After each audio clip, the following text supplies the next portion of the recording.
che belle stigliole in Rocca Palumba! Cosa abbiamo qui? La stigliola Rocca Palumbese.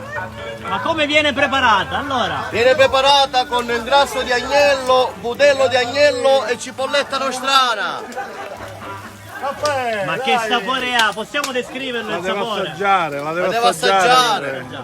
Sì, è buonissimo. Un piacere È grandissimo. tutto fresco, fatto da 2 giorni. Allora, vediamo un po' come si cucina. Ecco, con il carbone, con la carbonella. E poi un'esplosione di sapore. Di sapore, sì, si mette un po' di sale, un po' di pepe e un po' di limone. Ed è buonissimo. È budellino di agnello arrotolato con un po' di grasso e la cipolla, vediamo, il porro, la cipolla. È buonissimo. Vediamo, ne prendiamo uno, facciamolo Ora vedere. quando finisce gliela faccio assaggiare così. L'assaggiamo anche. Guardate che spettacolo.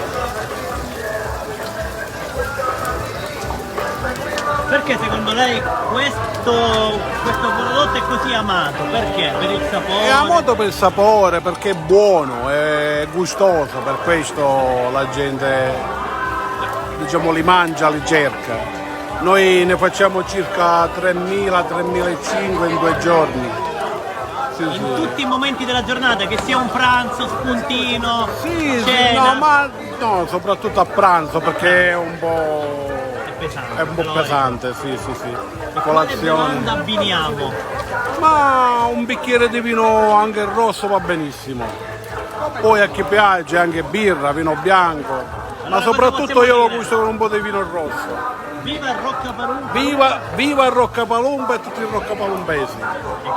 E questa eccellenza. E questa bontà e questa eccellenza. Oltre che il protagonista di Rocca Palumba, che è Angelo Gigante. il figo d'India. Il figo d'India quello è alla base della sagra, giustamente. Si è iniziato con il figo d'India. Allora invitiamo tutti alla sagra. Vi invitiamo tutti a venire a trovarci, tempo permettendo. E vivrete Vi esperienze aspettiamo. uniche. Guardate, questi sono già pronti? Sì. Eccoli, già pronti per essere Gustate.